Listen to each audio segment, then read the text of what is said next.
धनिकेना चुड़ाइयो लाख तली लाल पीड़िया मेरे जीव के तेरी जीवन इन पाँव तले बड़ी रहूं धनी नजर खोलवा तुम पलना वालों निरखो नेत्रे मेरे जीव के तेरी जीवन बंदो सतगुरु चरण को करूं प्रेम प्रणाम अशुभ हरण मंगल कर धन श्री देव चंद्र जीना श्री प्राणनाथ मूलपति श्री नीलराज सोना तेज पूर श्यामा जुगल पल पल करूं प्रणाम धन जी को मैं पल पल करूं प्रणाम।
धर्म के आधार प्रातः संबंधी प्यारे श्री सुंदर साहब जी धर्म के साथी माता वर्णी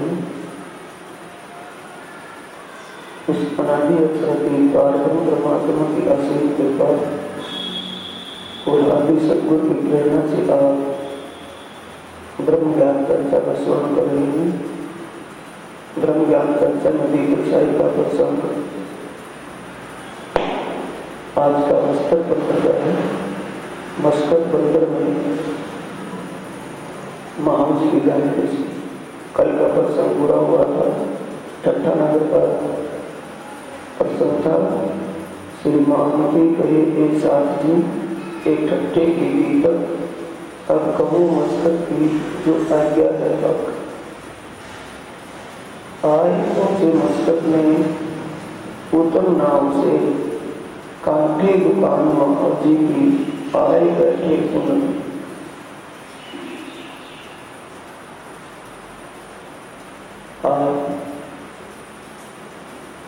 आखिरी जमाने के कानून विजय नंदन गुप्त निष्कलम स्वरूप श्री प्राणनाथ जी लाल राज्य के धाम में विराजमान होकर अपनी जोश शक्ति से कहवा रहे हैं। दीपक साहब का वचन कि प्राणनाथ जी अपने कुछ साथियों के साथ मस्तक बंदरगाह पर जैसे ही उतरे नाव से उतर करके बाहर आए तो बंदरगाह पर महाजी भाई की दुकान थी। महाजी भाई श्री प्राणनाथ जी के समय से ही इस ब्रह्म ज्ञान चर्चा से जुड़े हुए थे। सद्गुरु धन श्री देवचंद्र जी से उन्होंने ब्रह्म ज्ञान प्राप्त दीक्षा ली हुई थी, लेकिन अभी तक जागृति नहीं हुई थी।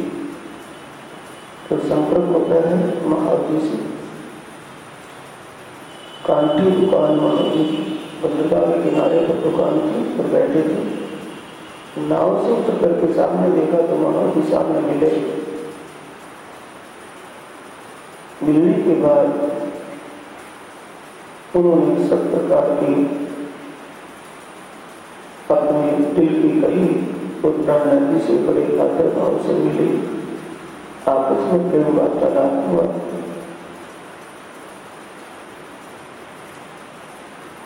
ऊंची खबर उन्होंने उठ के मिलेगा गए मिलने का मतलब प्रेम में विभोर हो गए, प्रेम में भाव भाव होकर के महाजी भाई विजय बुद्ध निष्कलंक स्वरूप रामनाथ जी को मिले।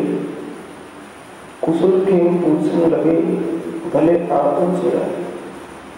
कुशल मंगल की पूछी कि आप अच्छा हुआ, यहाँ अपना सा कोई दिखने में भी दिखाई नहीं देता, आप यहाँ आए, बहुत ही अच्छा किया। पीछे की खुशहाली की पूछी, एक बड़ो आदर पियो लौकिक नाते से की वाणी आईना है सुंदर सच,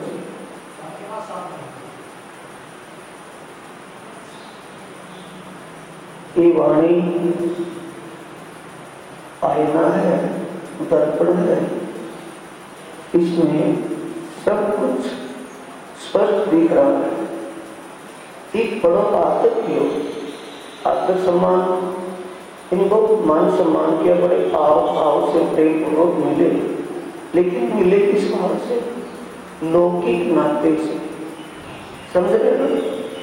अभी विजय अभिनंदन बुद्ध निष्कलंक स्वरूप श्री प्राणनाथ जी के तन में विराजमान उस अलौकिक शक्ति की पहचान नहीं थी। लौकिक नाते से कौन से मिले? गुरु भाई के नाते से। सतगुरु से देवचंद्र जी से नामदान इन्होंने ले रखा है, हमने भी उन्हीं से नामदान ले रखा है। इस नाम लौकिक नाते से ही संबंध उस भाव से मिले, बातचीत हुई, आदर भाव करने लगा। खबर बन की पूछी, इन सब आदर भाव सम्मान महाजी भाई कर रहे हैं।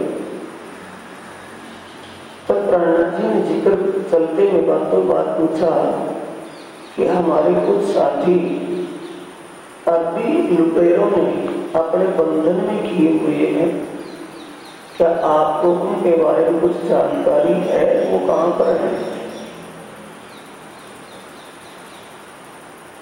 किसको पूछ रहे थे? महाराज जी को। दुकान पर कौन बैठा था? विश्वनाथ। तो उन्होंने कहा कि हाँ, एक हमारी इस बस्ती मस्कट बंदर से भी हमारा साथी विश्वनाथ और भी रूपा और राधा बाई आदि कई साथी हमारे नगर के भी पकड़े गए थे बंदी खाने में, और ये बंदी खाने से अभी अभी छूट करके आए, और वहां पर जो हिंदुस्तान के साथी कुछ हैं वो भी वहां उनके बंदी खाने में। साथ में कौन बैठा था? विश्वनाथ। विश्वनाथ संग था श्री बाई जी की गई खबर। किसके संग में था? रूपा राधा संग थी, विश्वनाथ संग था, रूपा राधा संग थी। किसके संग थे? बाई जी महारानी और जो सुंदर सा बंदी खाने में पकड़े गए थे ना, उनके साथ भी ये भी वहीं थे। तो उस बात की खबर कौन देता है? विश्वनाथ। कि उनका मुझे पता है, उनके विषय में मुझे पता है, और इस समय वो बंदी खाने में कहाँ है? वैसे तो ठीक ठाक है, खुशहाली है, लेकिन बंधन तो बंधन ही है। ये कहाँ पर है? कि पूरी सी बात में रूपा राधा से करवा दूंगा आपकी। तो दुकान से चल करके और श्री प्राणनाथ जी और महाजी और विश्वनाथ महाजी के घर आ जाते हैं। महाजी के घर आने के बाद रूपा और राधा को भी बुलवा लिया कि वो भी बाई जी के साथ में, महिला सुंदर साथियों के साथ में। रूपा राधा संगति धाय की पहुंची घर। किसके घर पहुंच गई? महावजी के घर। वो भी अभी बुलवा ली, विश्वनाथ जी आ गई।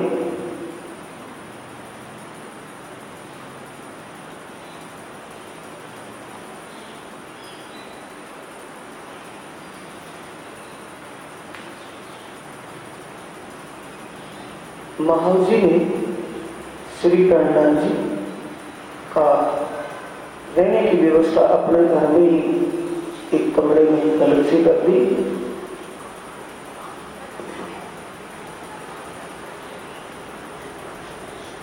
और बातचीत होने लगी। भीतर अपने आप सब हंसी खुशी से प्राणनाथ जी के पास आए। जो वर्तमान में घटना घट रही थी उन्हीं बातों पर चर्चा हुई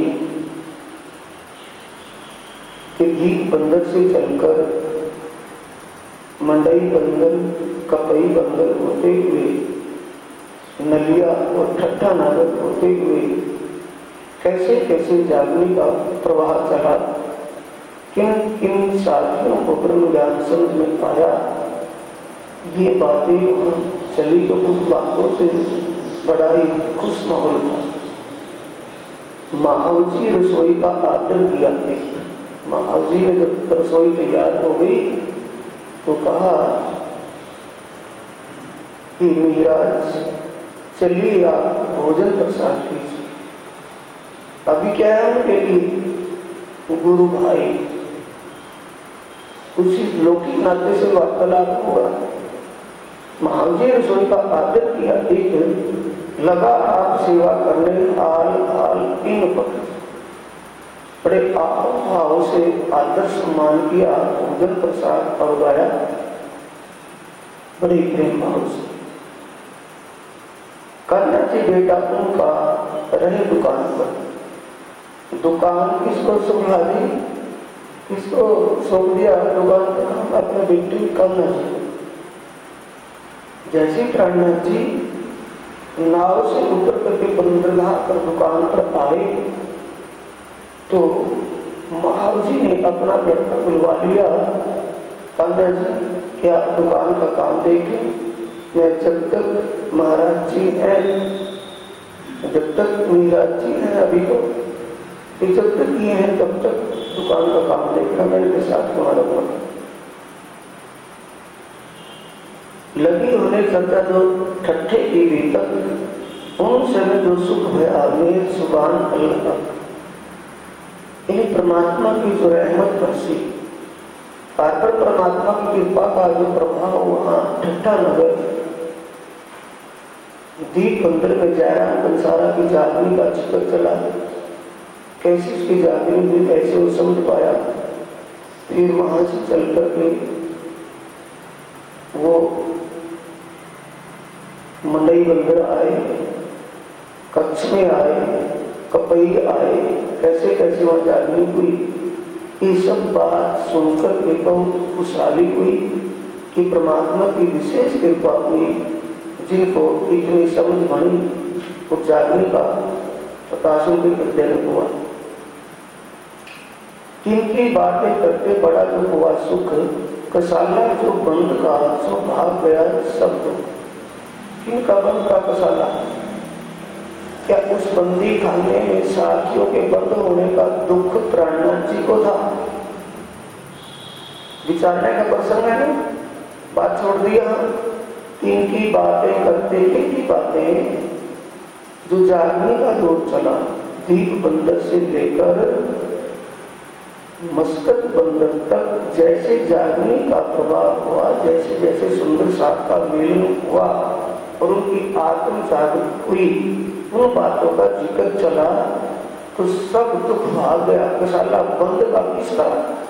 बंदी खाने में रूपा, राधा और विश्वनाथ जो बंदी खाने में रहे हुए थे, उनके भी दुख दूर हो गए कि वो इस बहाने, वैसे तो इनका आना होता या ना होता मस्कत बंदर में, तो इस बहाने से कम ये आए और हमें ऐसी अलौकिक ज्ञान चर्चा सुनने को मिली, हम भी धन्य धन्य हो गए। ये किसके अंदर खुशी हुई? रूपा, राधा और विश्वनाथ जो बंदी खाने से छूट करके आए थे, उनको भी ये परमात्मा की असीम कृपा का एहसास हुआ कि इस बहाने ऐसे महापुरुष यहाँ आए यहीं के चरण पड़े हम भी धन्य हो।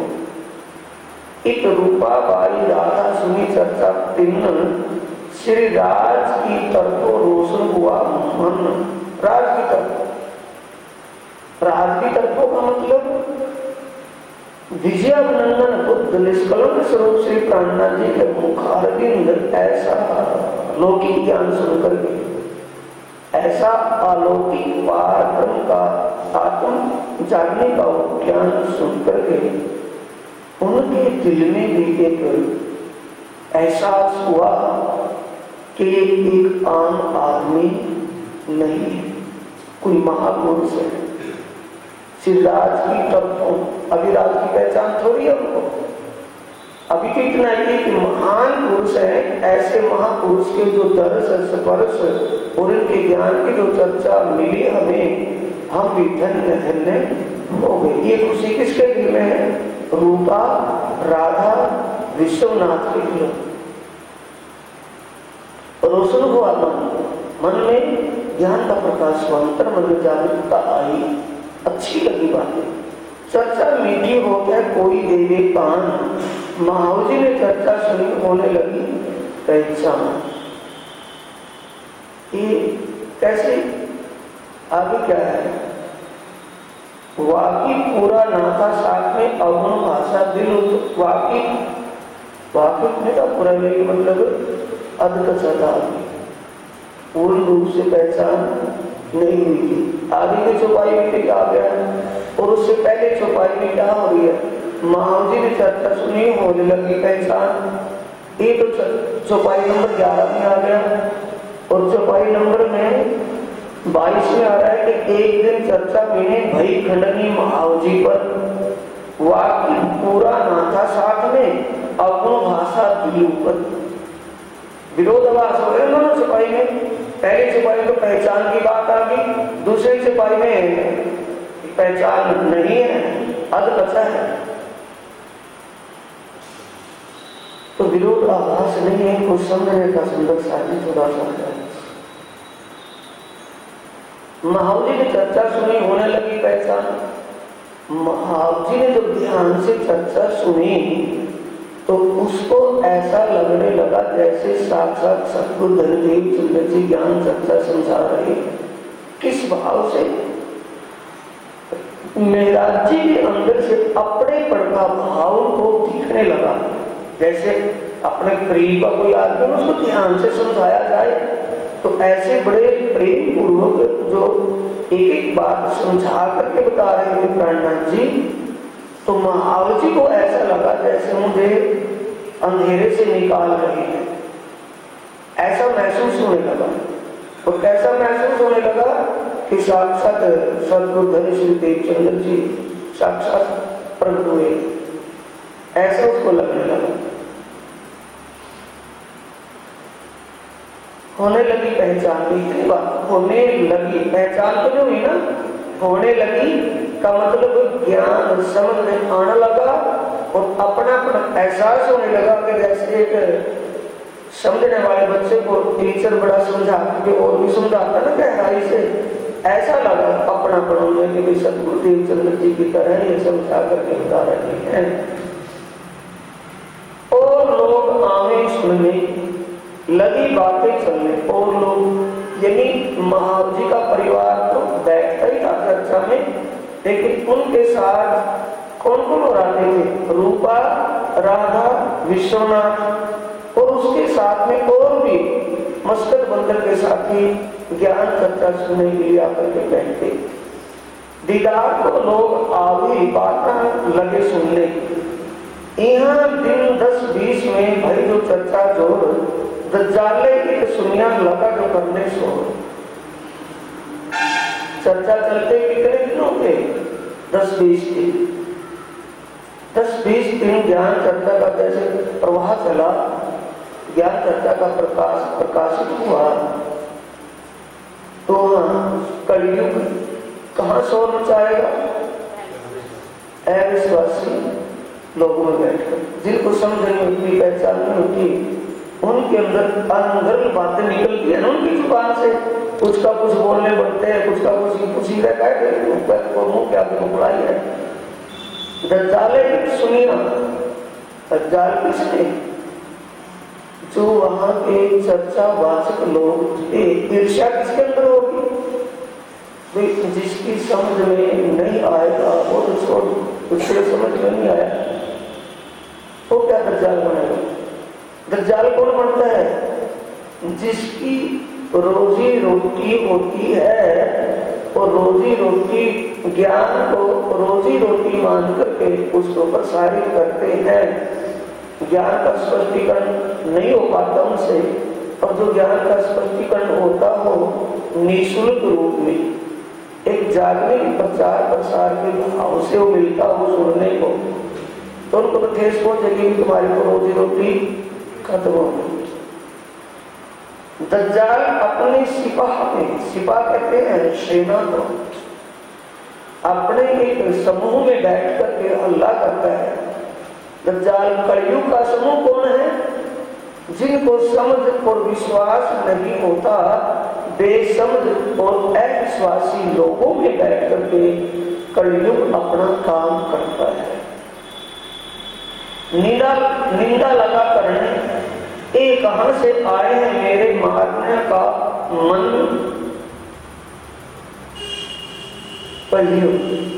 अज्ञानता, अज्ञानता को मारते, अज्ञानता को समाप्त करें तो करना चाहिए ज्ञान के प्रकाश से।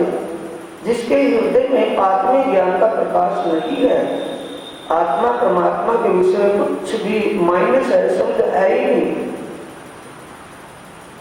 और उसको अपनी आत्मा और अपने आत्मा के सच्चे मालिक परमात्मा के बारे में ज्ञान और पहचान होवे तो कहां कौन मिटा वहां से, अज्ञान। तो अज्ञान क्या है, कलयुग। तो कलयुग मत्ता हुआ देख करके हाथ पांव पटकने लगा, किनके बीच में बैठ करके, जो वहां के कथावाचक लोग थे उनमें।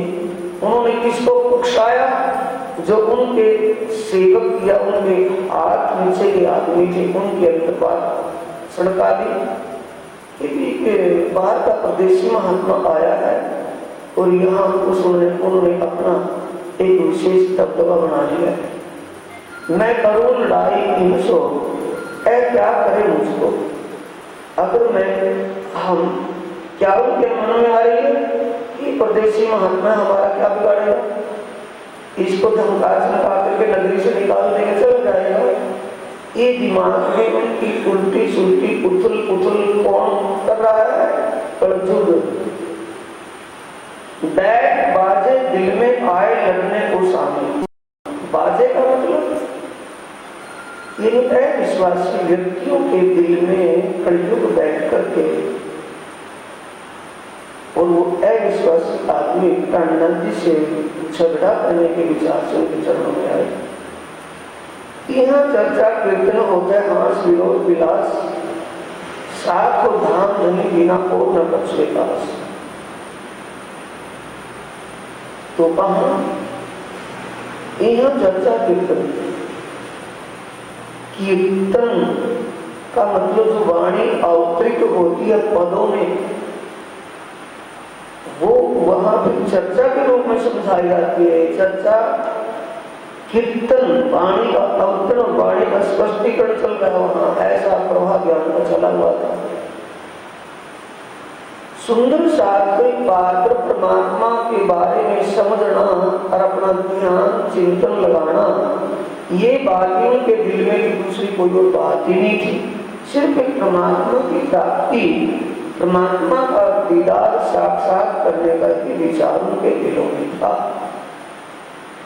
बड़े लगन से सुन रहे थे। एक दो चार कीर्तन नए किए बीतक, तो दिनों को क्या पुकारे देख तरफ हक, रे हो दुनिया बावरी, सोवत खोवत जन्म गमार, दुनिया को तू कहा पुकारे है अपनों करे कहा,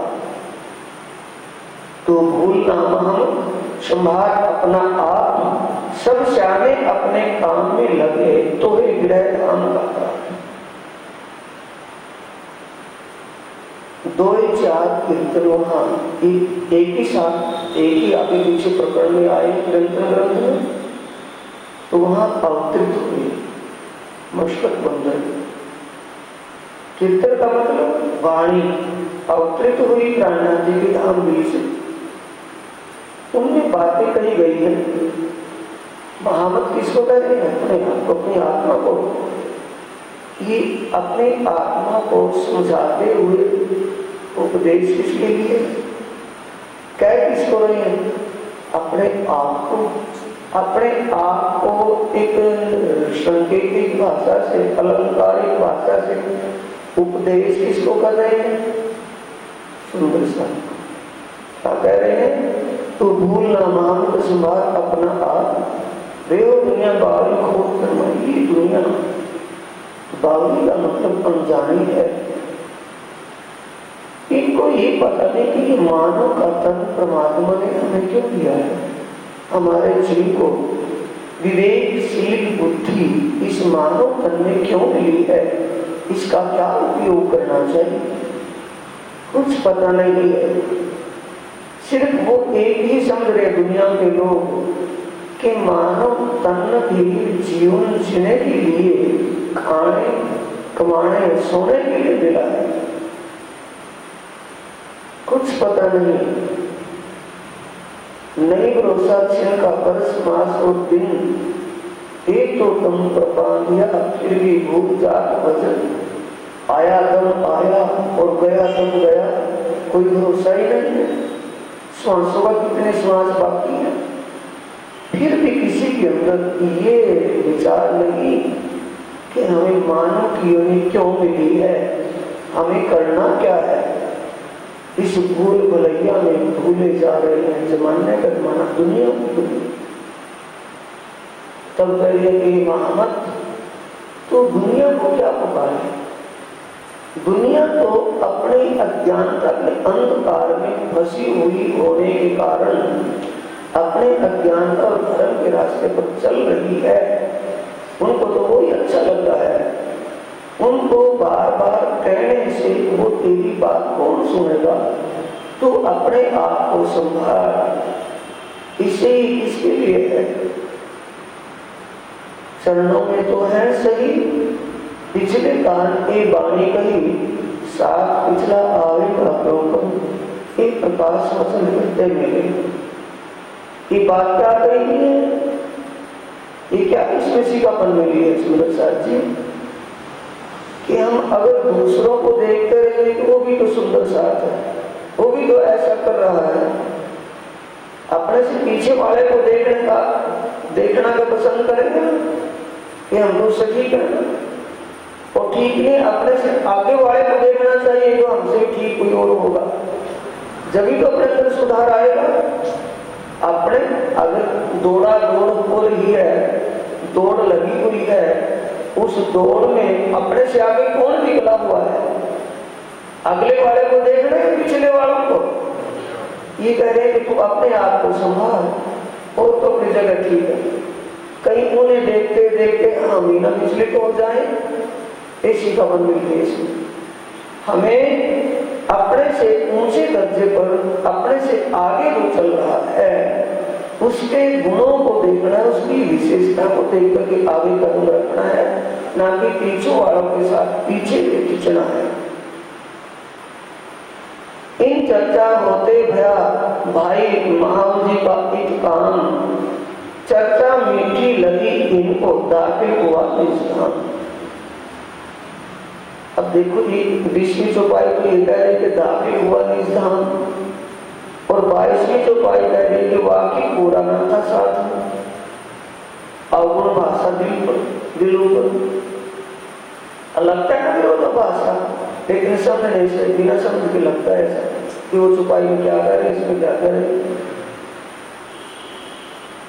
इन चर्चा होते हुए जब ये वाणी का कीर्तन चल रहा था और उसका स्पष्टीकरण करके प्राणनाथ जी, जो वाणी जो अवतरित होती थी ना प्राणनाथ जी के हृदय से, उसको बाद में समझा करके खुलासा करके बताते थे प्राणनाथ जी।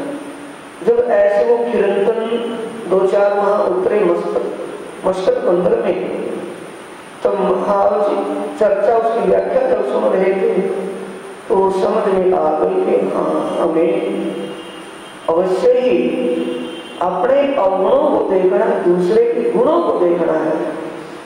अवगुण कब निकलेंगे? जब हमें अपने से आगे किसी के गुण दिखाई देने लगेंगे। अवगुण काढ़े गुण ग्रहे, हारे से होवे जीत, साहिब सो सन्मुख सदा, ब्रह्म सर्टी सत्य के सन्मुख रहना, सच्चाई को धारण करके चलना कुछ भी हो जाए। ऐसी स्थिति में कौन है, उसको देखकर ही हमारी करनी रहनी बदल सकती है।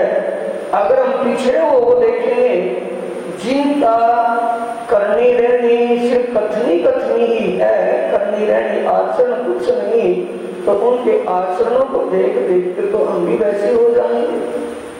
तो ये बात किसकी समझ में आ गई? महाराज जी, बिल्कुल सही है। दाखिल हुआ निधान, निधान का मतलब सच्चाई की तरफ उसका ध्यान मुड़ गया।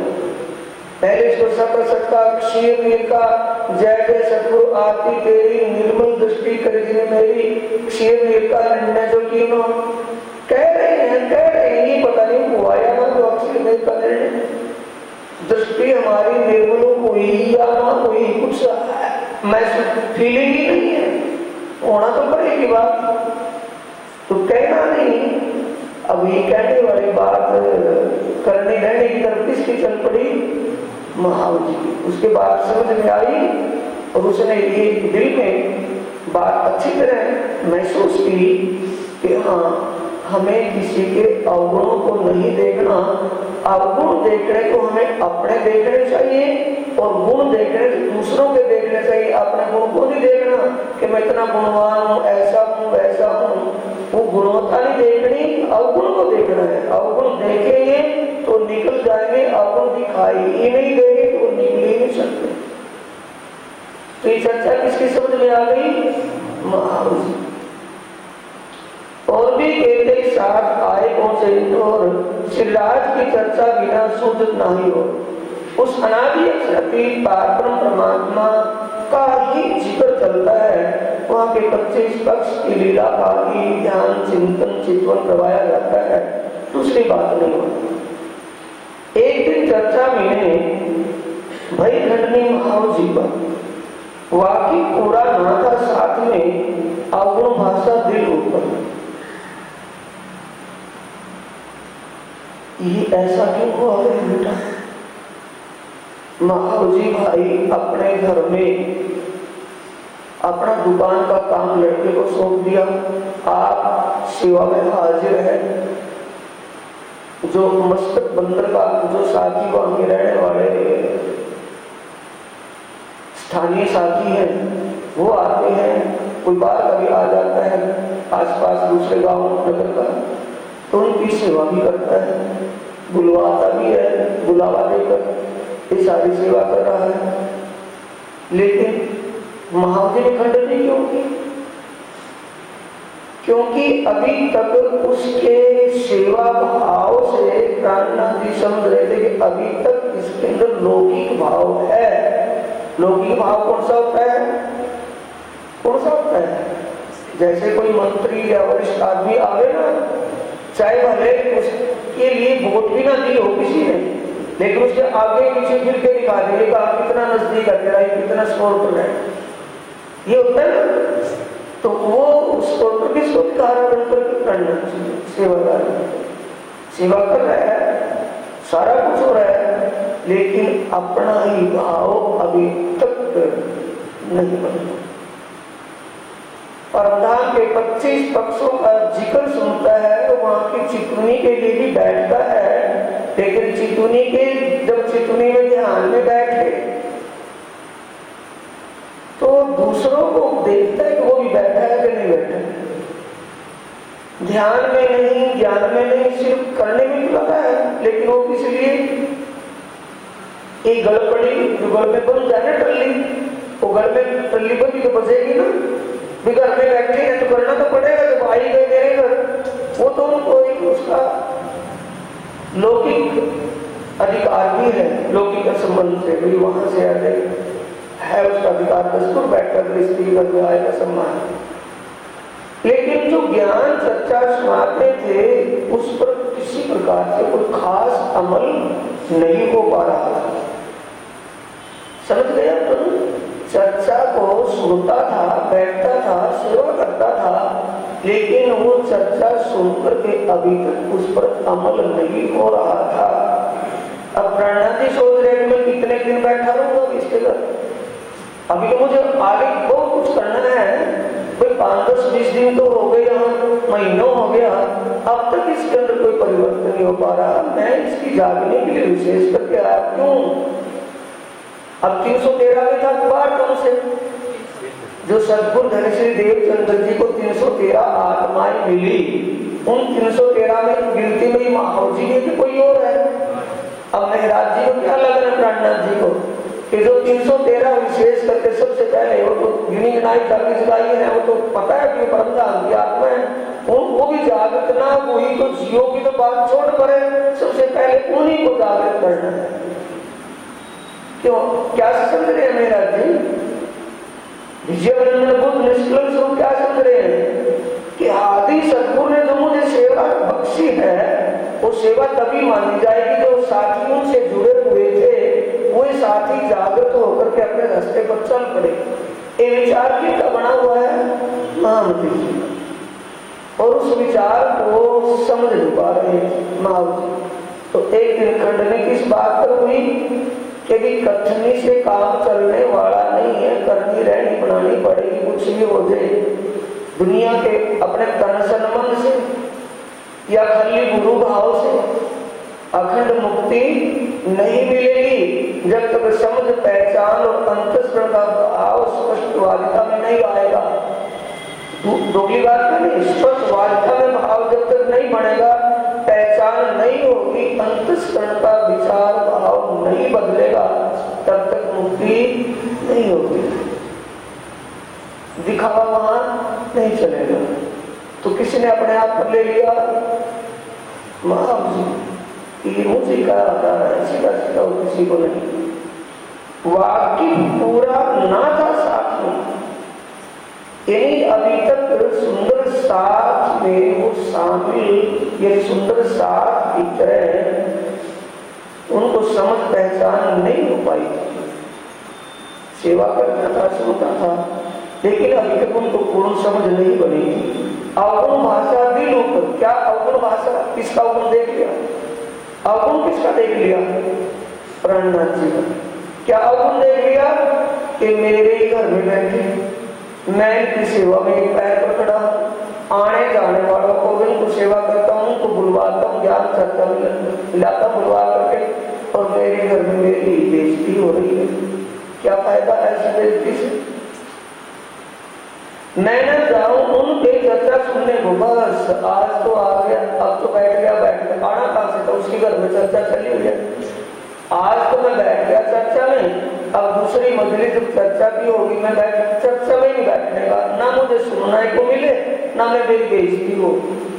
किसने समझ लिया? महाराज। ऐसा होता है एक विद्यालय में, अगर एक ही कक्षा में टीचर, एक ही कक्षा में कोई विद्यार्थी बहुत ज्यादा होशियार हो तो उस होशियार के ऊपर नजर किसकी रहेगी? आचार्य की, टीचर की। क्यों? उसको टॉपर में लाना है वो बच्चा, उसको स्कूल तो स्कूल, अपने ब्लॉक स्तर पर, जिला स्तर पर, अपने स्टेट स्तर तक उसके ख्वाब होते हैं कि ये टॉप में आए बच्चा, तो हर कमी को उसी की पकड़ेगा ना। तो प्राणनाथ जी का वही भाव था कि महाव जी पुराने सुंदर साथ में से है 313 में से, और इसकी अगर नहीं, अब तो मेरा मौका, अब समय की बात, अब तो इसके घर हूँ, अभी नहीं समझ पाया, अगर अकेला कैसे समझेगा? अब तक बिल्कुल माइनस था, ठप था, गोल था, कुछ भी नहीं था, अब मैं चला जाऊंगा तो कैसे होगा? वो ये समझ करके उस पर प्रेशर दे रहे हैं, ये समझ ले कुछ, ताकि इसको दोबारा कुछ बताना ना पड़े, इसका सिस्टम बन जाए, इसमें ध्यान सूता परमात्मा लग जाए, कुछ भी कर। मुझ पर कई खंड ने क्या देखा अवगुण मुझ में, मेरे अंदर क्या अवगुण देखा महाराज जी ने? मेरी बेइज्जती कर रहे, मेरे घर में उल्टा सुल्टा मुझे बोल रहे, बता देते, अच्छी बात हुई।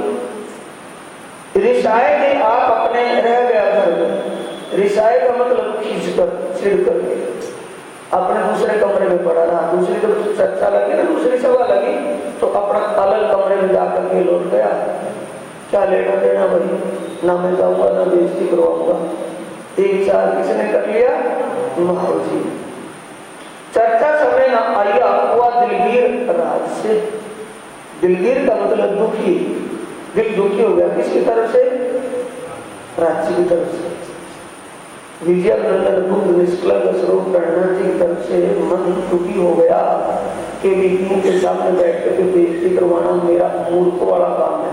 माने के सामने बैठूं ना मेरी बेइज्जती हो, अब एकांत में जाकर के आराम कर लूंगा और शाम को दुकान पर चला जाऊंगा। एक दो दिन रह करके महाराज पर चलते बनेंगे, सारी को थोड़ी रह गए।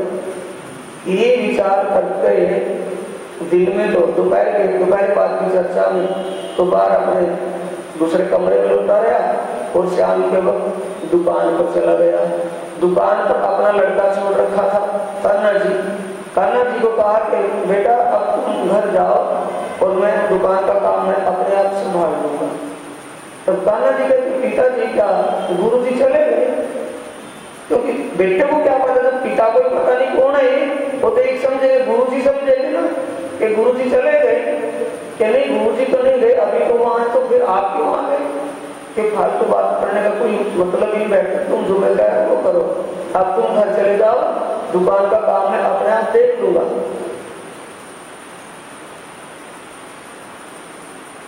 जब सोया रात को अपनी दुकान में राते मारा तमाचा राज ने, हुई दहशत जोर इनको। जब ग्राहक आते रहे तब तक तो दरवाजा दुकान का खुला रहा, दरवाजा बंद करके दुकान में सो गया। अब दुकान में जैसे सोया और थोड़ी सी जब पी लगी थी तो थप्पड़ इतने जोर का लगा कि एक तरफ की पीड़ दर्द चसक दूसरी तरफ जलन पाने लगी। अब उठ करके बैठ गया कि ये दरवाजा खुला रह गया था क्या, कोई अंदर तो नहीं है। अब दरवाजा देखते दरवाजा भी बंद है, खिड़कियां देखते खिड़की विंडो बंद है। ये कारण क्या है? तमाचा किसने मारा? विचार करने लगे तो विचार करने लगे अंतर्यामी धाम प्रणा जी ने उसके अंतर मन में प्रेरणा दी कि ओहो तमाचा लगने का कारण है मेरी गलती, भूल। मेरे घर में जो आए ऐसे महान पुरुष और मेरे लिए स्पेशल करके वो ज्ञान चर्चा के लिए वहां आए हैं, मेरे घर क्यों रुके हैं? आप इस मस्कट बंद में औरों के घर क्यों नहीं रुके? मेरे से उनका प्राण संबंध था, इसलिए मेरे घर वो आए हैं, तो विशेषकर मेरी आत्म जागृत करने के लिए तो आए हैं। और मेरी आत्म जागृत करना उनका काम है।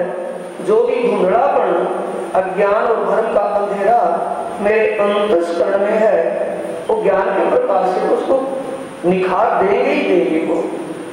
अगर मैं उनकी इस बात को नाराजगी में ले जाऊंगा कि नुकसान मेरा ही है, मेरी ये बड़ी भूल हुई, मैं उनसे नाराज होकर यहाँ आ गया। कब कब आए ऐसे महापुरुष, मैं उनके चरणों में ही जाऊं। अंदर से प्रेरणा क्या आ रही है? क्यों रीस करी इनको, क्यों न दियो तुम कान, तू जाके उठी कर देख पहचान। अंदर प्रेरणा, प्रेरणा का मतलब जब थप्पड़ लगा ना, और थप्पड़ कितने खींच करके लगा, तो सारी बात याद आने लगी, गलती क्या हुई, क्यों हो मेरे लिए वो मेरे घर आए और मैं उनसे नाराज होकर यहाँ आ गया, ये गलती है और कुछ नहीं। अब मुझे अपनी गलती की क्षमा याचना करनी चाहिए उनके चरणों में जाकर के। अब यहाँ रुकना ही ठीक नहीं। जागे पीछे रोइया, जागे का मतलब कौन सी नींद से रोया है? थप्पड़ लगने के बाद नींद तो रही नहीं, और जागा कौन सी बात से, जो सिर्फ भूल की नींद में सो गया था कि उन्होंने मेरी बेइज्जती कर दी, मेरे घर में आ गई। वो भूल समझ गया कि मेरी वहाँ कमी थी और कमी है, क्योंकि स्पेशल मेरे घर आए हैं। अगर मैं समझ कर ध्यान ज्ञान में परिपक्व ना हुआ और ये चले जाएंगे, पीछे कौन बताएगा? इसलिए मेरे ऊपर ज्यादा जोर क्यों दे रहे हैं? क्यों? इनका होल्ड कहाँ है? मेरे घर में। मस्कट के जो और नगरवासी हैं वो कुछ पूछेंगे तो मैं उनको बता तभी तो बताऊंगा। तो मेरे को पता होगा, मुझे कुछ पता होगा तभी तो बताऊंगा, वैसे मैं क्या बता दूंगा। इसलिए मैंने ये मेरे से बड़ी भूल हुई। जाके बीच रोया प्रात बैठा आए द्वार, तड़क में ही कहाँ आ गया? घर, दुकान से, बंदरगाह से चल करके समुद्र के किनारे दुकान से वापिस नगरी में आ गया अपने घर। और जिस कमरे में प्राणनाथ जी विश्राम कर रहे थे, उनके चरणों में जाकर के मत्था टेक करके शिष्टियां देख के रोने लगा। जुगाए श्री जी को करने लगा मरुखा, अपनी सारी भूल माननी शुरू कर दी कि ओहो। रोए के कदमों लगा अपनी कही भी तक। सारी प्राणनाथ जी पूछ रहे क्या बात हुई, तू क्यों रो रहा है? तू बात तो बता, क्या बात हुई? कि बात कि जब चर्चा कर रहे थे ना आप मेरी भूल को उजागर कर रहे थे, मेरी कमी को मेरे सामने पेश कर रहे थे। मैंने अपनी कमी भूल को ना देख करके आपकी कमी समझ ली कि आप मेरी बेइज्जती कर रहे हैं। ये मैंने बड़ी भूल की। उस भूल के कारण मैं अपने एक अलग कमरे में सोया रहा। फिर शाम के वक्त दुकान पर चला गया और दुकान पर जाने के बाद लड़का मैंने घर भेज दिया और मेरे साथ ऐसी गुजरी बात। मुझे तमाचा मार के मुंह गिराया। मेरे मुंह पर तमाचा ऐसा लगा कि मुंह ही अच्छा हो गया। फिर मैं आपके कदमों में आया। मैं खंडनी सुन के हो गया बेजार। मतलब आपकी कई बातों को सुन करके मैं आपकी बातों से दुखी हो गया था। मुझे बड़ा गुस्सा आया आपकी बातों पर। मैं तो कच्चा साथ में ना पहचाना परवरदिगार। एक धनी, अब जुबान बदल गई ना, समझो ना ये बात। भाई जब गोपियां ब्रज के अंदर स्वप्न की नींद में थी, सुसुप्ति में थी, तब क्या बोल दिया था कि प्राय उसके साथ हम जा ही नहीं सकते। और जब उस बेहद मंडल में गई, योग मार्ग ब्रह्मांड में जहाँ रास की लीला हुई, वहां गई तो क्या कहा, हम आपके चरणों को एक पल भी छोड़ नहीं सकते। ऐसा क्यों हुआ? वहां क्या हो गया? बुद्धि जागृत, यहाँ बुद्धि सुषुप्त में सोई हुई थी। तो ये किसके लिए साथ हुई? अब बुद्धि क्या होगी? तमाचा लग गई, अकल का ताला खुल गया। मैं तो कच्चा साथ में ही धनी, आप मुझे ऊंचे लेवल में समझ रहे थे कि मैंने आपके स्वरूप को पहचान लिया। नहीं, कच्चे का मतलब मैं अब तक आपको लौकिक भाव में ही देख रहा था। मैं अब तक आपको एक प्रचारक के रूप में ये समझ रहा था कि हमारा गुरु भाई, इनको सेवा सौंपी है सतगुरु महाराज जी ने, एक ज्ञान प्रचार करने के लिए यहाँ तक आ गए। बस यहाँ तक था। मैंने ये पता नहीं था, ये मुझे पहचान नहीं थी कि उस प्रीतम परब्रह्म परमात्मा ने सतगुरु धनी श्री देवचंद्र जी के तन से लीला करके अब वो आपके धाम हृदय में साक्षात विराजमान हो गए। ये मुझे पहचान हुई है, क्योंकि औरों को क्या लेना देना था? प्रचारकों का प्रचार करके चला जाता, लेकिन आप तो मेरी आत्मा को जागृत करने के लिए मेरे पीछे लगे हुए हैं।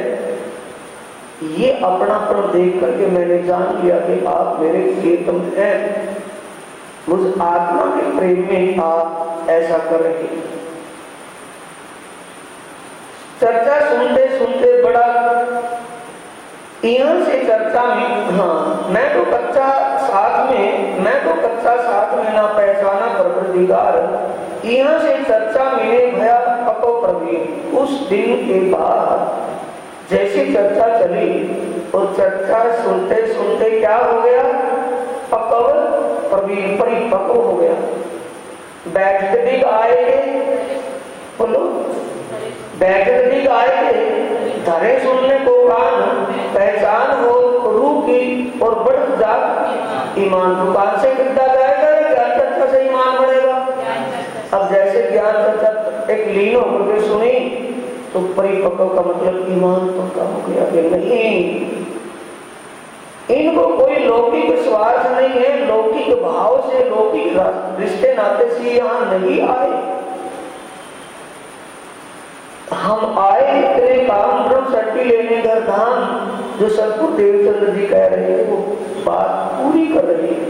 वो गए नहीं, वो यही है, पावर है, वो पावर उस तन में लीला करके अब इस तन में विराजमान है। इतना एहसास किसको हो गया चर्चा सुनते सुनते? महावजी भाई को। चर्चा सुनते सुनते बड़ा भया आकीन, बेटा जोरू बाप महतारी, बाप और माँ, अपनी धर्म पत्नी उसका लड़का और कुटुंब परिवार सो सब लगे लड़ने, ले दज्जाल हथियार। किसके हथियार? इनके अंदर कौन बढ़ गया? पहले कहते थे कि उसके अंदर भूत बढ़ गया, फलाना हो गया। इनके अंदर कौन सा भूत बढ़ गया? कलयुग। क्योंकि उनको समझ पहचान तो थी नहीं। वो क्या समझ रहे थे? एक प्रचारक महात्मा जी हमारे घर आए हैं, पर इन्होंने हमारा खाना खराब कर दिया, रोजगार खत्म कर दिया। क्योंकि महाव की सेवा में रहते हैं, दुकान लड़का संभालता है, व्यापार का काम मंदा पड़ गया। अब उनको क्या चाहिए?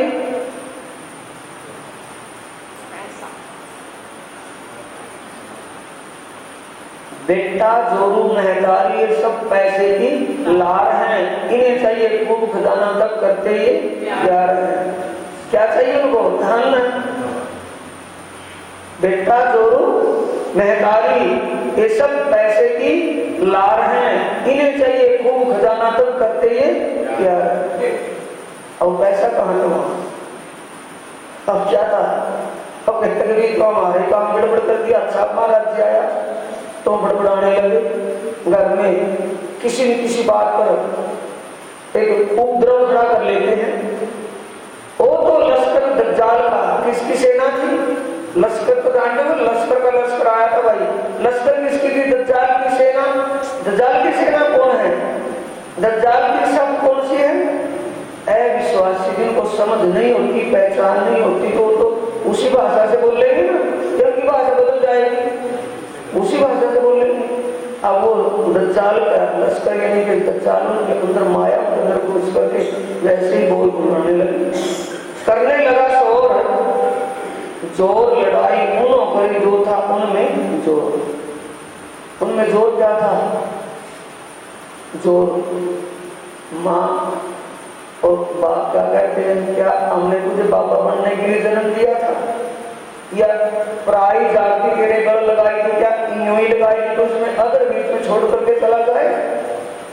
धर्म पत्नी क्या रही थी, अगर शादी करवाई थी तो क्यों करवाई थी? बाबा बन जाता। जो कुछ भी मैं ताने मेरे की बात की, सबने अपना पूरा पूरा पूरा पूरा वंडर पूरा रचा, लेकिन महावजी भाई के ऊपर कोई भी असर नहीं। धर्मपत्नी भी पूरी बढ़ती, माँ बाप भी पूरे बढ़ते, बेटे ने पूरा कुछ कहा, लेकिन वो सब की बात कैसे अर्थी के कारण हो गए उसमें। ए ना डगा इन समय थे श्रीराज के साथ। श्रीराज कैसे इनके साथ बने? बोलो कैसे साथ में? थोड़ा सा सब पता करोगे, थोड़ा दिमाग की खर्चा करो ताकि ऐसा करना पड़े। ए ना डगा इन समय, अपने ईमान से डगमगाया नहीं। लो थे श्रीराज के साथ, उसी के साथ थे श्रीराज। तो कैसे थे? ज्ञान के रूप में। हक बैठे इन इल्म। महाजी के हृदय में ज्ञान का प्रकाश हो गया था, समझ बढ़ गई थी, पहचान हो गई थी। तो इस ज्ञान और पहचान के कारण ईमान और ईश्वर के पंख उसके चल पड़े थे। तो इसलिए वो अपने ईमान से डगमगाया। जाको मदद हक की धनी पकड़े। धनी ने मदद किसकी है? सपोर्ट किसकी मिली है? सत्य की। धनी पकड़े हाथ। कैसे पकड़े हैं? वो एक करने खाने सोने में, करने खाने सोने में अपना जीवन व्यतीत कर रहा था। उस वेग से निकाला कि तू अपने लिए तो कुछ कर ले भाई। एक दिन शरीर और ये संसार छोड़ करके जाना पड़ेगा, तो उस समय धनी के दरबार में जाएगा तो क्या जवाब देगा उसको? जिससे वादा करके आया हुआ, क्या जवाब होगा तेरे पास? ये बात उसकी समझ हो गई थी, इसलिए अपने ईमान पर कायम रहा। कीने ना चला 300 सिर भाना दज्जाल, इनको धाम धनिये का बड़ा जो हुआ हाल का मतलब उनके प्रति समर्पण भाव हो गया। ईमान और इष्ट बन गया कि मेरी आत्मा के सच्चे मालिक भी है, जो सतगुरु धनी से देवचंद्र के कर्म के आत्मा थे। उस साक्षात कोई स्वरूप दूसरा कुछ नहीं। क्या दिखने लगा कि सतगुरु देवचंद्र जी दूसरा रूप धारण करके आए हुए हैं। ऐसा उसको एहसास होने लगा। महावीर पूरा विश्वास हो गया इस बात पर। इन समय 7 आया कहूँ तो तिनके नाम। पहले सबसे आया विश्वनाथ जी का। सबसे पहले कौन आया है? दुकान पर कौन बैठा था? विश्वनाथ। जिसने बाई जी का पता दिया, उसको विश्वास हुआ कि हमारे लिए कोई आम महात्मा नहीं है, आम इंसान नहीं है, एक आम प्रचारक नहीं। राधा बाई रूपा और भाटिया प्रधान और जीवा खंबाने का संग जी आया इंद्रा में। उन सारे नाम नहीं सकते।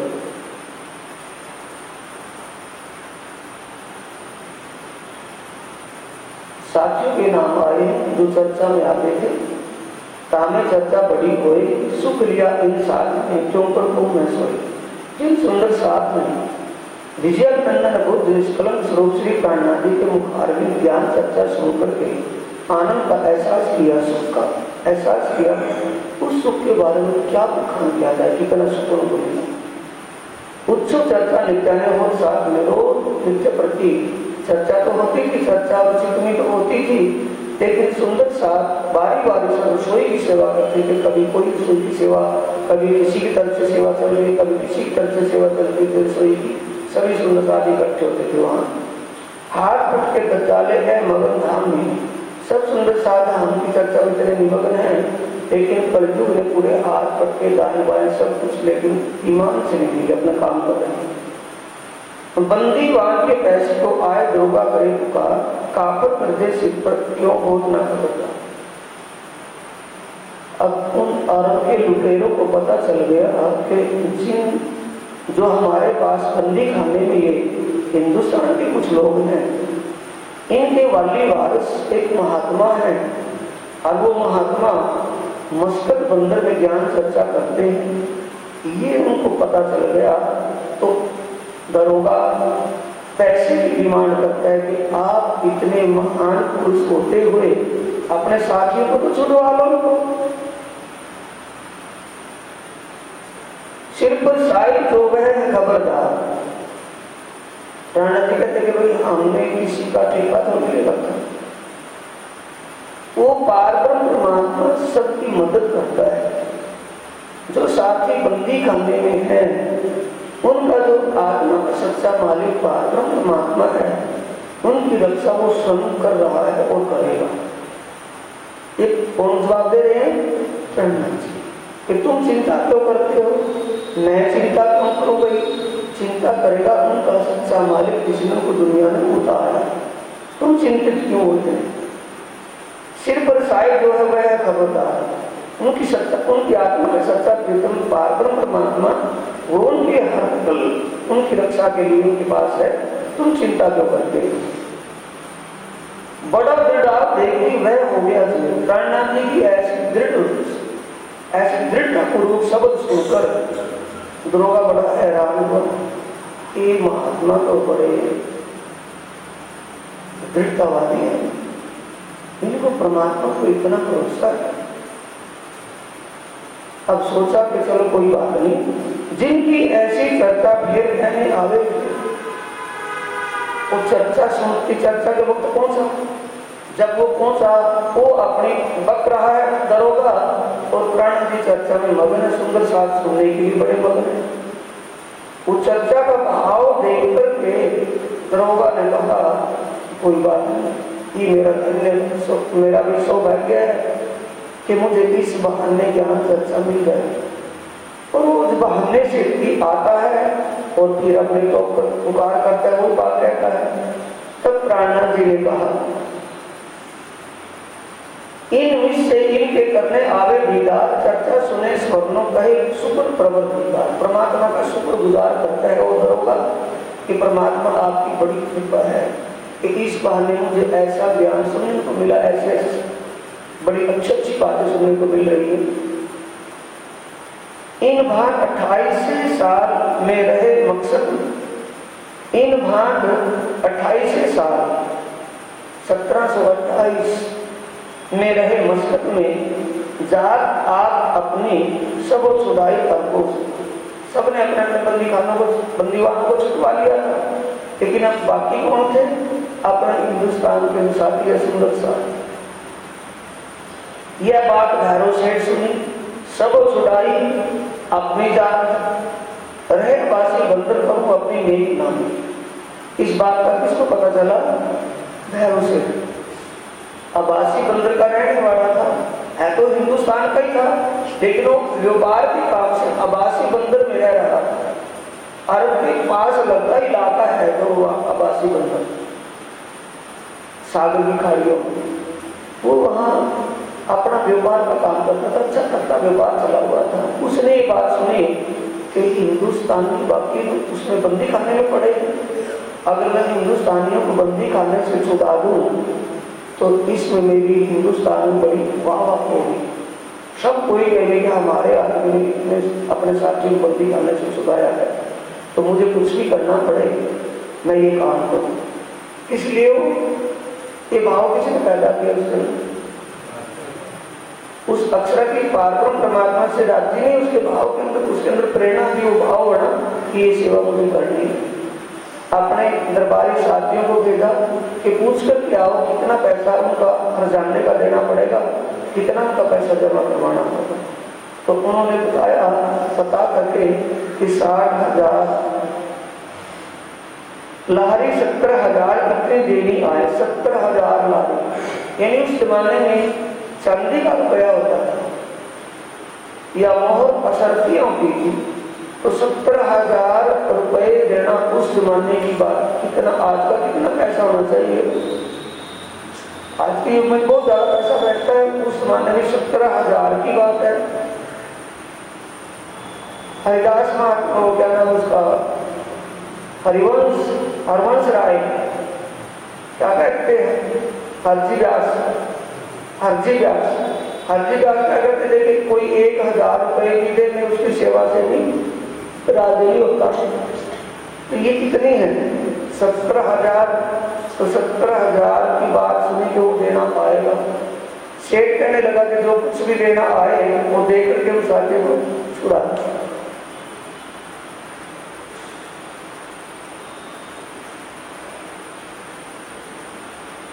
अबासी बंदर में भैरव ने सरकार अपने न्याय छुड़ाने को खबरदार भेजे, अपने आगे मस्कत बंदर में छुड़ाए लाया न्याय को, आया अबासी बंदर अपने।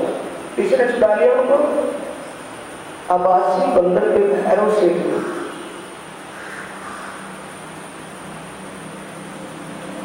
वही मुलाकात भैरव से श्री साहिब जब अपने घरों ले गया, खिदमत करने लगा था। ये पता सुना प्राणनाथ जी को, पता चला कि भी हमारे साथी को 17,000 रुपए दे करके छुड़ा लिए। किसने छुड़वाए? अबासी बंदर के रहने वाले भैरव से है कोई, उन्होंने छुड़वाए। कि उनका तो भाई हमारे सिर पर एहसान हो गया, कर्जा हो गया, उस कर्जे को उतारने के लिए हमें भी कुछ करना पड़ेगा। ये विचार करके विजया अभिनंदन बुद्ध निष्कलंक स्वरूप श्री प्राणनाथ जी मस्कत बंदर से चलकर के आवासी बंदर में पहुंचे। भैरव सेठ से मिलन हुआ, अपने घरों ले गया, खिजमत करने लगा। तब खेल कुशल बातें पूछी, अपने देश प्रदेश सब बात का उत्तर बताया दिया।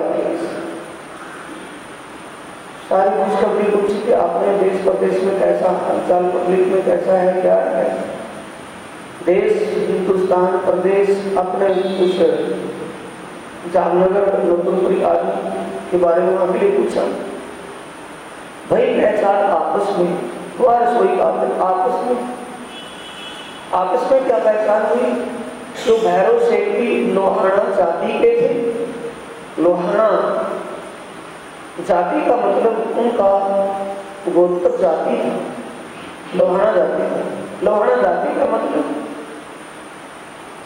राजा जयचंद के जमाने में राजा जयचंद ने एक यज्ञ हवन करने का विचार किया था कि हवन किया जाए, अश्वमेध हवन या जैसा यज्ञ, एक बड़ा होम को, जिससे बहुत कुछ लाभ हो जाएगा। इस बार हवन यज्ञ होम करने के लिए पंडितों को निमंत्रित किया, तो पंडितों ने मना कर दिया कि हम यज्ञ नहीं करवा सकते। फिर राजा जयचंद ने अपने क्षत्रियों को, क्षत्रिय जो यज्ञ होम करवा लेते थे, संस्कृत का ज्ञान था, यज्ञ होम करवाते थे, कितना उत्सुक थी। फिर अपने क्षत्रियों को कहा कि भाई यज्ञ करवाना है। उन्होंने भी मना कर दिया कि हम नहीं करवा सकते यज्ञ। तो राजा जयचंद ने कहा, अगर तुम यज्ञ भी नहीं करवा सकते तो मेरे इस इलाके में रहना तुम्हारे लिए ठीक नहीं। तो वहां से क्षत्रिय राजपुताना के लोग उस राजा जयचंद के इलाके से, उसकी नगरी या इलाके से निकल करके दक्षिण में जाकर के रहने लगे। और उन्होंने दक्षिण में जाकर लोहे का किला बनाया ताकि उसमें सुरक्षित रहे। उस लोहे के किले में रहने से उनको लोहाना जाति कहने लगे। तो ये उन्होंने आपस में पहचान की कि मैं लोहाना जाति से हिंदुस्तान का रहने वाला हूँ और लोहाना क्षत्रिय हूँ, यहाँ व्यापार के लिए आ गया था, किसी कारण से अपना व्यापार कर रहा हूँ।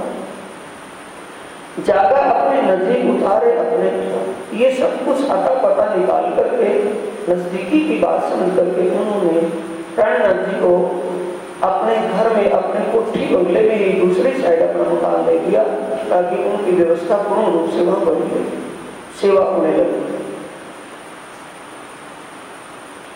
वहां बिछोना बिछाए के तहाँ पठाए से रसोई को एक तरफ लगे करता है। बिछोना बिछाए का मतलब गादी, एक सिंहासन लगाया गया सुंदर साठ के लिए, नीचे उस टाइम में जो भी कालीन गलीचे होते थे बिछाए हुए बैठने के लिए, चर्चा होने लगी। भोजन रसोई का सामान जुड़ गया, भोजन रसोई तरफ एक तरफ भोजन रसोई बढ़ने लगी। रसोई हो एक तरफ, आए आगे बैठा भैरव सेठ अपने कबीले से ब्रज लीला की चर्चा भैरव सुनना सुने। ब्रज लीला की चर्चा कौन सी सुनाई? उसमें विशेष क्या सुनाते थे? ज्ञान कौन सा है? उत्तम है या नीचे का मध्यम है? आत्म जागृत का ज्ञान है। ऐसा विशेष ज्ञान, अलौकिक ज्ञान चर्चा सुनकर वे सब प्रभावित होते थे।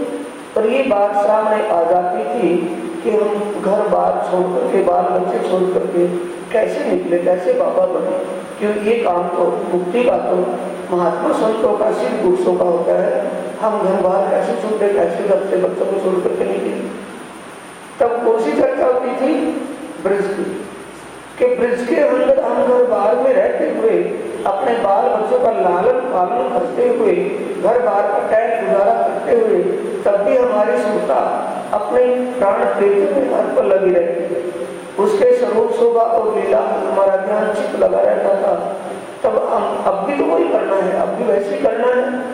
घर का काम धंधा देखते हुए, अपना सब कुछ करते हुए हमें इस परमात्मा का ध्यान चिंतन करना चाहिए, जिससे हमारी आत्मा जागृत हो जाए और जीव अखंड मुक्ति को प्राप्त हो जाए। ये समझाते थे। सबसे आगे बैठ कर कौन चर्चा सुनता है? पैरों से, उसके परिवार का और जो भी बाकी और नगरी के लोग बैठ कर चर्चा सुनते। कुछ दिन चर्चा चलती रही। सुन चर्चा सुख पाया भाई, दोपहर बैठक, काहू को खबर न काल की, न रही सुख तारे से। इस बात में किसी को भी शंका नहीं थी। इन सब ये समझ रहे थे कि ये मुक्ति का ज्ञान है, उनसी बातें हैं, इस ज्ञान को सुनकर के मुक्ति हो जाएगी, ये सबको एहसास होने लगा।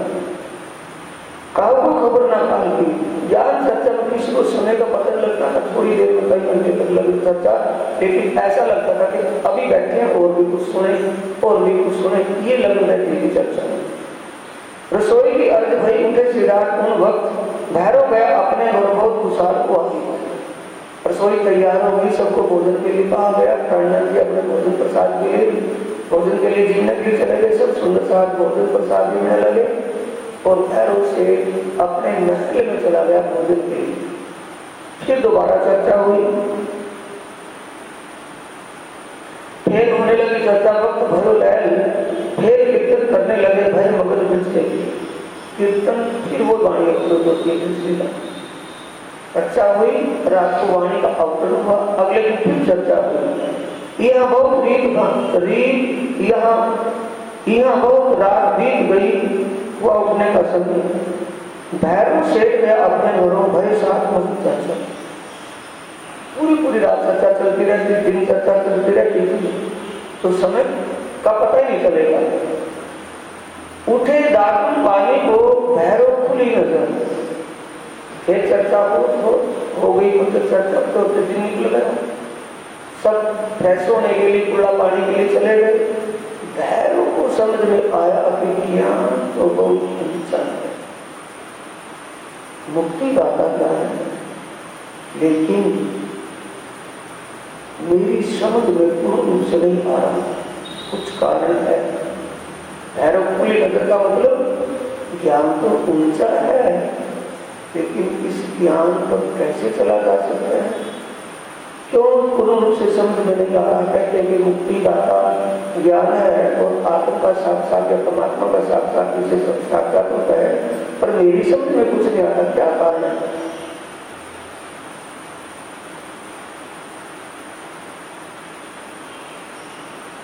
दूसरी बात कि जिस धन को मैं कमा रहा हूं,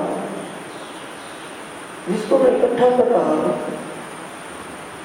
ये धन और ये तन मेरे साथ मिल जाएगा तो जीवात्मा जाएगी। इस धन को क्या करूँ मैं कमा करके, क्या इकट्ठा करूँ। अपने लिए जो मुझे करना था वो तो नहीं किया, मुझे अपने लिए कुछ करना चाहिए, ऐसा मौका फिर नहीं मिलेगा। ये दिल में हलचल किसकी हो रही है? सेठ जी। तब आए भैरव ठाकर, उन समय आए के लोग, कई लोग होने लगी चर्चा, भागा सारा सो।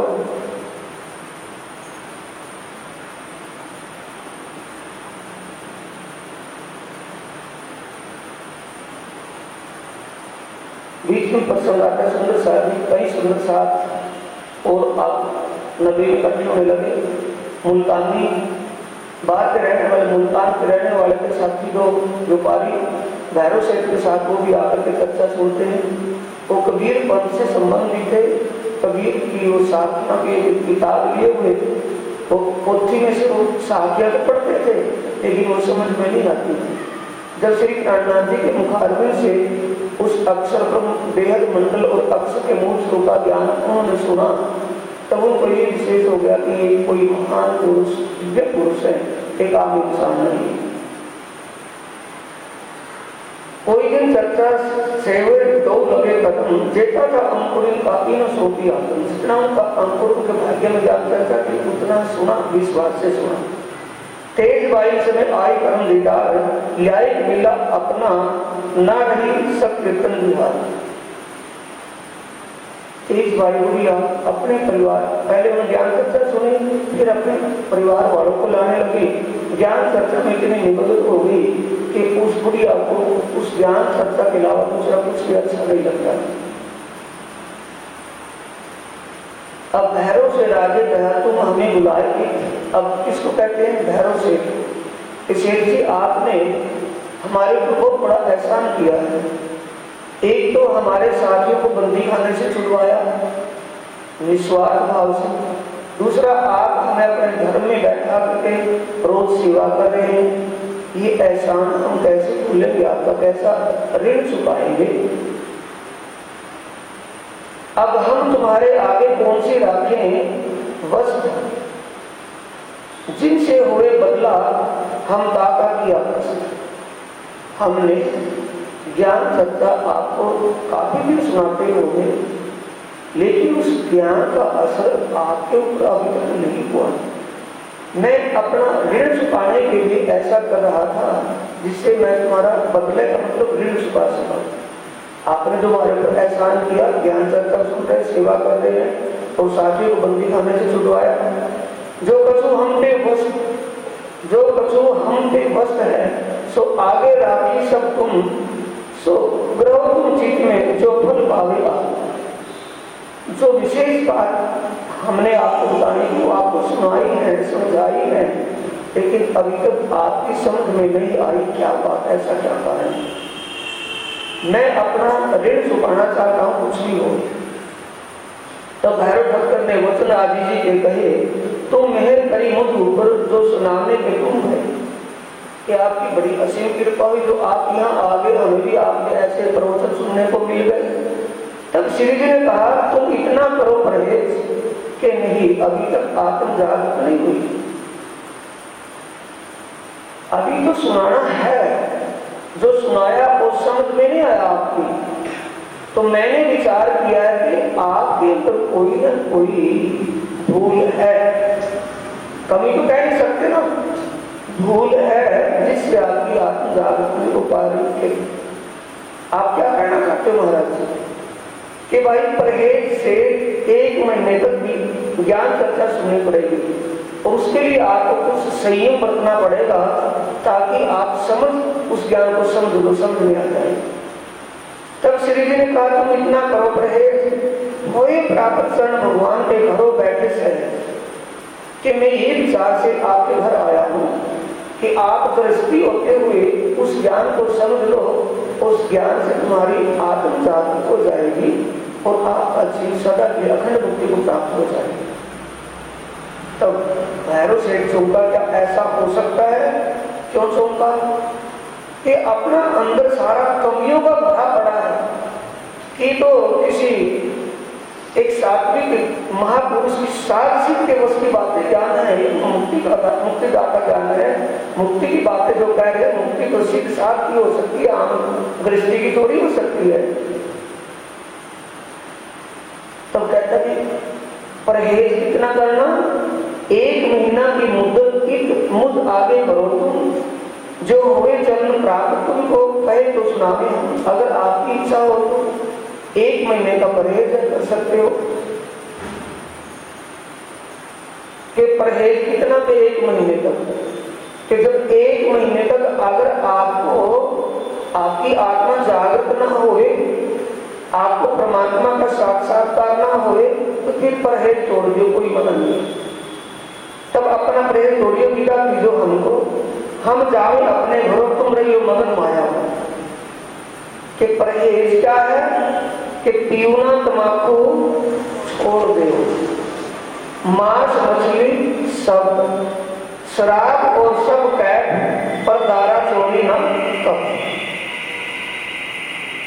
एक तो कोई भी अम्लीय चीज नहीं खानी, मांस मछली नहीं खानी, अम्लीय चीज का किसी का भी प्रयोग नहीं करना।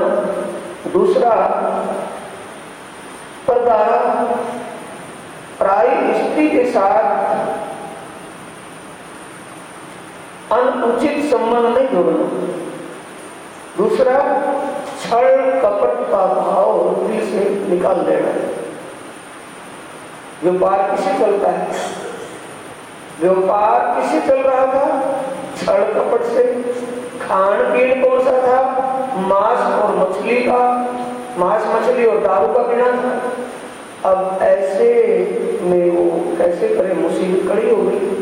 और बात सामने आ गई है, आत्म जागृत हो जाएगी, जीव को अखंड मुक्ति मिल जाएगी, परमात्मा का साक्षात्कार हो जाएगा, परमात्मा मिल जाएगा।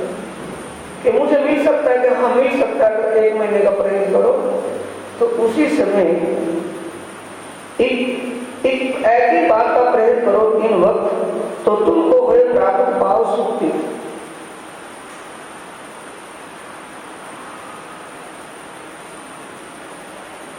इतनी मेहनत से जागे अपनी आत्मा, तो और क्या चाहिए था हमको? हमको क्या दिखाओ? ये अंदर विचार कौन कर रहा है? सेठ, भैरव सेठ सोच रहा है मेरे को इतना सा 1 महीने का परहेज कर, मैं 1 महीने का परहेज अगर कर लूं तो मेरी आत्मा जाग जाएगी, परमात्मा का साक्षात दर्शन हो जाएगा, मेरा कल्याण हो जाएगा। अगर 1 महीने के परहेज से मेरा आत्म कल्याण हो जाए, आत्म जागृत हो जाए, तो मुझे क्या चाहिए? मुझे ये कर लेना चाहिए। ये अंदर दृढ़ता किसने की? भैरव सेठ ने। क्या किया? सामने हुक्का ही रखा था, सबसे पहले हुक्के को ही मिलता है, क्योंकि उसकी आदत थी हुक्का पीने की। उस वक्त आगे हुक्का था, सो दिया तुरंत फोड़, उतक धरा 4 भस का, दही स्वर्णा आत्म जोड़। और आत्म जोड़ का मतलब एक अंतर आत्मा से दिलचस्पी से ज्ञान चर्चा सुनना शुरू कर दिया और चारों बातों का पूर्ति उसी दिन से परहेज कर लिया। घर के लोग अंदर लगे बड़बड़ करने, क्यों? अभी तो कहा था ना, बेटा जोरू महतारी सब पैसे की ला है, इन्हें चाहिए खूब खजाना तक कर दिए प्यार है। अब वो व्यापार का काम बंद हो गया। अब देख लिया कि सेठ भी मर जाएगा, क्योंकि दारू नहीं पीता, मीट नहीं खाता, मांस नहीं खाता, बिना खाई की कैसे शरीर चलेगा? व्यापार का काम छोड़ करके सेवा और ज्ञान चर्चा में बैठा रहता है, ऐसे कैसे चलेगा? घर के लोग बड़बड़ाने लगे। घर का लोग विशेष कौन होता है? धर्म पत्नी। कौन आया हमारे घरों को परहेज कराए? पर इसमें आत्मा को परहेज कराने की क्या जरूरत थी? ज्ञान प्रचार करना था, ज्ञान प्रचार करके अपना चला जाता। हमारे घर में नरमान जी कितना उल्टा कर्म कर दिया। इनको इन पे था इन पर गुजरान, क्योंकि गुजरान किसके सहारे था? सेठ जी के। और सेठ जी और भी वहां सात्विक एक सिद्ध साहब के सात्विक साधक हो गए। भैरव सेठ लिखकर कहा लिया परहेज में कोई दिन, मैं परहेज फिर तोड़ूंगा तो दाखिल ना हो। तब अपने धर्म पत्नी से एक ही बार समझा करके कह दिया कि ज्यादा बड़बड़ाने की आवश्यकता नहीं। जो ये महाराज जी ने परहेज करवाया है 1 महीने के लिए, 1 महीने तक अगर मुझे परमात्मा का साक्षात्कार हो गया, मेरी आत्मा जागृत हो गई, तो मैं परहेज रखूंगा, इसमें कोई शक नहीं। फिर मैं परहेज पूरा जिंदगी में तोड़ूंगा। अगर ऐसा कुछ ना हुआ तो मैं फिर अपना 1 महीने के बाद फिर खाने पीने लगूंगा। ऐसी क्या बात है? यो गिरडाव करके चर्चा लगे सुनने, तीसरे दिन के सुनते कहे वचन मुख अपने। ये दृढ़ संकल्प लेकर के भैरव से चर्चा सुनने लगी। अपना संयम बांध लिया पक्का कि नहीं ना खाना है। क्या खाते थे? मांस और मछली का खाना। पीने में हुक्का, तंबाकू, दारू ये कभी करना ही नहीं। और छल कपट, जब व्यापार में काम छोड़ दिया, दुकान सब दिमाग से निकाल दिया। व्यापार एक तरफ चर्चा सुन रहे हैं तो छल कपट का दिमाग शांत हो गया। 3 दिन हुए चर्चा सुन। 3 दिन का मतलब क्या है? छल सर्वाणी भूतानी उतस्थ अक्षर उच्चते उत्तमा पुरुषस्या तो अन्य परमात्मा तो जय। गीता के अनुसार 3 पुरुषों की पहचान करवाई। नारायण लीला, दुख की लीला, स्वप्न की लीला है। इससे परे बेहद अखंड सुखों की लीला है। उससे परे अनंत आनंद और तेज की लीला है। परमात्मा का दिव्य अवतार है।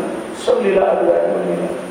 जैसे 3 पुरुषों का स्पष्टीकरण के बताया तो वो समझ गया कि वो व्यक्ति आत्म जागृति का ज्ञान है, मुक्ति का ज्ञान है। कहने लगा, मैं जन्म भर को छोड़िया ए चारों वस्तु दिखे। कि महाराज जी, अभी तो मैंने 1 महीने का परहेज किया है ना, कि हाँ आपने 1 महीने के लिए कहा था कि हाँ मैं आज से संकल्प लेता हूं कि आज जीवन, पूरा जीवन कभी भी मैं इन चारों चीजों के पास नहीं जाऊंगा। मैं सात्विक और अलग आहार लूंगा, नशा अमल किसी की बात का नहीं करूंगा, और पर स्त्री को माता की दृष्टि से देखूंगा। मेरा ये संकल्प है, पक्का दृढ़ है, और छल कपट का दिमाग नहीं रखूंगा। संकल्प ले लिया पूरा जीवन का। वस्त भरी मोहे प्राप्त, और मुझे जो मिलना था वो मिल गया है। यानी आपकी ज्ञान चर्चा से मैंने सबके सर्वेश्वर पार ब्रह्म परमात्मा अनादि अक्षरातीत कौन है, ज्ञान दृष्टि से मैंने उनका साक्षात्कार कर लिया है। ज्ञान दृष्टि से। अब ध्यान की दृष्टि में जैसे लगेगा तो वो दीदार को प्रेम इश्क जब मिलेगा तब तो उसके आनंद में सरावर होने के बाद कुछ दिखाई देगा ही। वस्त्र भई में प्राप्त पाया माया माहे भेद। माया का मतलब अज्ञान और भ्रम में भटकती दुनिया में मुझे असलियत का जो पता चला, उस सर्वेश्वर परमात्मा के बारे में समझ हुई। ये मेरे सतगुरु महाराज, आपने बड़ी कृपा की। अब मैं आपकी कृपा से ही ये संकल्प लेता हूं कि पूरा जीवन में इन चारों बातों के पास नहीं जाऊंगा। ये आया जो साथ में बड़ा शहर में शोर, तब दज्जाल लगा पुकारने, बड़ा जो किया सो। दज्जाल कहां पुकारेगा? अविश्वासी इंसान कैसे पुकारेगा?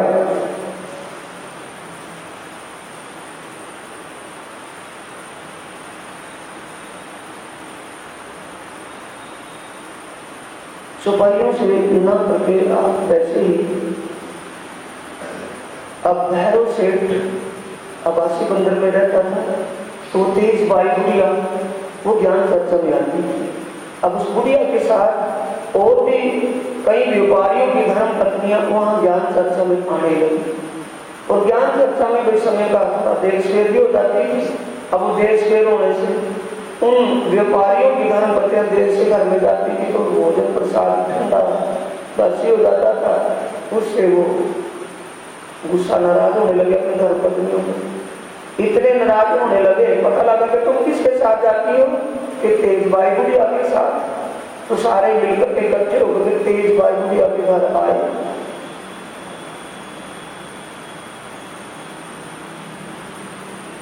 सबसे पहले कहाँ आए? भैरव सेठ के घर। कि सेठ जी, आप हमारी धर्म पत्नियों को अपने घर में सारा दिन बैठा करके रखते हो, कभी कभी रात भी हो जाती है, ये अच्छी बात नहीं है। हमारी लड़ाई तुमसे होगी, हमारे धर्म पत्नियों को मैं घर में नहीं बैठाना है।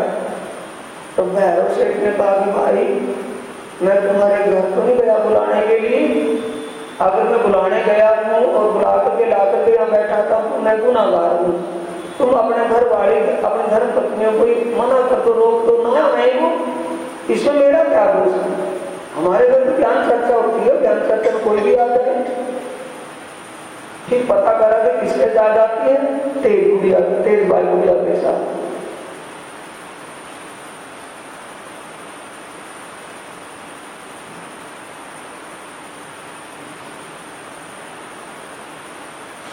तब उससे कहा,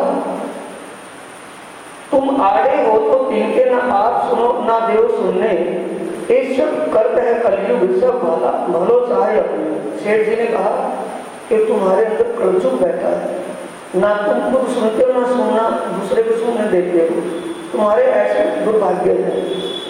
ऐसे कुछ सुन के कोई शर्मिंदे, सब शर्मिंदे हो गए। वापिस आदि भी ठीक कह रहे हैं कि हम अपने धर्म पत्नियों को रोक सकते हैं, इसको क्यों रोके?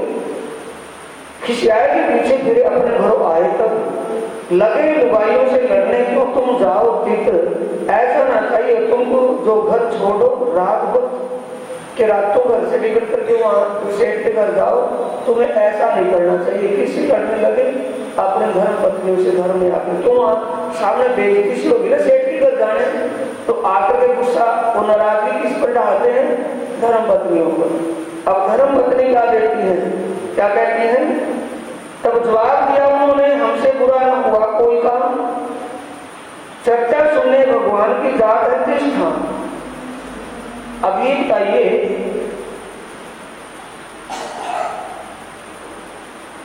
इससे पहले भी कभी हम गए, आपने कोई हमारे अंदर कितने दिन से आपके घर में शादी होकर के आई हुई है, क्या हमारे अंदर आपने कोई कमी पहले दिखाई थी? जब उस दिन से अब तक कमी नहीं दिखाई थी, तो अभी क्या कमी हमारे अंदर हुई है? एक तो इस इस्लामी मुल्क में कोई ज्ञान चर्चा प्रचारक नहीं आता, दूसरा कोई आया है तो तुम हमारे सामने पढ़ने लगे, एक और आवत करने आए भाग हमारे सोए। ये तो हमारे सौभाग्य है कि ज्ञान चर्चा में मिल रही है। एक तो पूर्व अंकुर से प्राप्त भय शरण, हमारा तो कोई पूर्व अंकुर, हमारे भाग्य की बात कोई हमारे से अच्छा कर्म हुआ होगा जिससे ऐसी ज्ञान चर्चा में मिल रही है। अब तुम इन हमारे आगे दीवार बन करके खड़े होते हो, हम तो आत्म सौंप चुकी भगवान के कदम, देख तुम्हारे भाग की सो छोड़ देते हैं हम। क्या कहा? सामने उनकी धर्मपति ने क्या जवाब दिया कि देख अच्छा मानो या बुरा मानो, भले ही हम ज्ञान चर्चा में न जाए, लेकिन हमारी सुरता चित्त वृत्ति वही जाएगी। हमारी सुरता परमात्मा के चरणों से जुड़ चुकी है, हमें परमात्मा के बारे में ज्ञान हो चुका है। अब हम उस परमात्मा के विषय को नहीं छोड़ सकते, शरीर छोड़ देंगे। अगर आप शरीर पर आपका अधिकार है, आत्मा का कोई अधिकार नहीं है।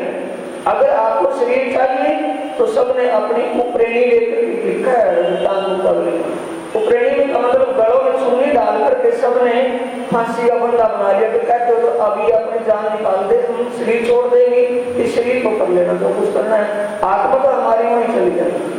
ये जो आपको देता है उनकी धर्म पत्नी है, क्योंकि उनको क्या मिला था? आत्म जागृतता को ज्ञान, आत्म जागृति रस। क्या करोगे तुम हमको ये बर्जी ना रहे होए? तब तेज भाई फिर विचार किया कि भाई ये तो अपना करता ही नुकसान, अगर ऐसा किया ये फांसी खा करके मर जाएगी, घर बिगाड़ खत्ता हो जाएगा। अब उसको उसी को डांटना ठीक है, तो आगे वहां बन करके बड़सर बन करके चलती है बुढ़िया। अब तेज भाई की बुढ़िया घर आ गए, तब तेज भाई के घर गए, मिले लड़ने को सोए, मिल लड़ने को सोए, वह शहर में सिरदार तिन आगे करी अर्ज, तुम जिन जाओ साथ के हमारी एगर्ज। अब चले तो गए, और महिला मंडली की वो सिरदार थी तेज भाई। अब सोच लिया कि महिला मंडल की सिरदार होगा, गलती में आ गए इसके घर, चल आ तो गए हैं, थोड़ा प्रार्थना ही कर लेंगे, लड़ने की बात आए तो लड़ने की विचार से, लेकिन वहां प्रार्थना करनी पड़ गई। तो कहते हैं माता जी हमारी एक प्रार्थना है, आप हमारा भला चाहती हो, अगर आप हमारा घर बसा बसाया चाहती हो, आप उन 7 महात्मा के पास ज्ञान चर्चा सुनने के लिए मत जाओ। हमारी एक गर्ज का मतलब आपके ऊपर है, आप हमारा घर बसा देखना चाहती हो, हमारा घर सुख शांति में चाहती हो, तो आप वहां मत जाओ, क्योंकि आपके साथ हमारी धर्म पत्नियां सारा दिन वहां चल जाती हैं। हम कभी भूखे प्यासे रह जाते, कभी ठंडा भोजन बासी भोजन खाना पड़ता है, ये गलती हमारी है। तब तेज भाई ने कहा क्या मुझे बदत तुम मेरी अवस्था ना देख दोष न कर सोए। हम ये चौपाई के बोल रहा हूँ, इन लिंक से आप समझते रहो। क्या करिए भैया कि भाई तुम्हें जुबान खोलने से पहले शर्म आनी चाहिए थी। तुम मेरी उम्र देख रहे हो, 90 साल की 80 साल की मेरी उम्र है, मैं 80-90 साल की बुढ़िया, क्या मैं गलत कदम उठाऊंगी? तुम मेरे ऊपर तो रख रहे, दोष लगा रहे हो, मेरी अवस्था नहीं देखती। और रही बात मैं जाऊंगी, मैं किसी को रोके नहीं रुकूं, मैं अपने आत्म कल्याण के लिए जाती हूँ, अपने जीव को अखंड मुक्ति देने के लिए वो ज्ञान चर्चा सुनती हूँ। मेरा मैं अब भी ना सुनूंगी तो कब सुनूंगी? मेरी उम्र सारी बीत गई, मेरा उम्र जीवन सारा व्यतीत हो गया, अब भी दो बोल ना सुन पाऊंगी तो कब सुनूंगी? तब उन सबों ने कहा हम तुम्हें क्यों बंद कर? माता जी हम आपको नहीं रोक रहे, कारण है पर तेरे पीछे सब लगी जात है चर्चा में, तेरे साथ साथ हमारी जो धर्मपत्नियां जाती हैं हम उसलिए कह रहे हैं। तब वो कहती है कि आप अपने धर्मपत्नियों को रोक लो, मुझे मत रोको। अगर तुम मुझे रोकने के लिए आए हैं तो मैं ये चल रही हूँ, तुम सामने आकर के दिखाओ, तब देख पाएगा तुम अपने घर के बच्चों जाए, मैं तो वहां जाऊंगी, तुम्हें करना हो सो करो, आए आकर के देखो, करना जो कर लो। साथ नाम देते को ये सुंदर शादी प्रसंग बहुत सा सुंदर साथ ज्ञान चर्चा में आने लगा। भैरव सेठ के यहाँ चर्चा चितवनी उच्च होने लगा। चितवनी और चर्चा दूसरी कोई बात नहीं है। चर्चा कहाँ की? परम धाम कैसा है, किस पक्ष में कैसी लीला होती है, वो पहले समझाते हैं, फिर उसमें ध्यान लगाते हैं। चर्चा चितवनी का पूर्ण रूप से चल रहा था। भैरव ठक्कर आकर भला जो किया साथ सिरजी से दिल बांध दिया, धनिया पकड़े हाथ।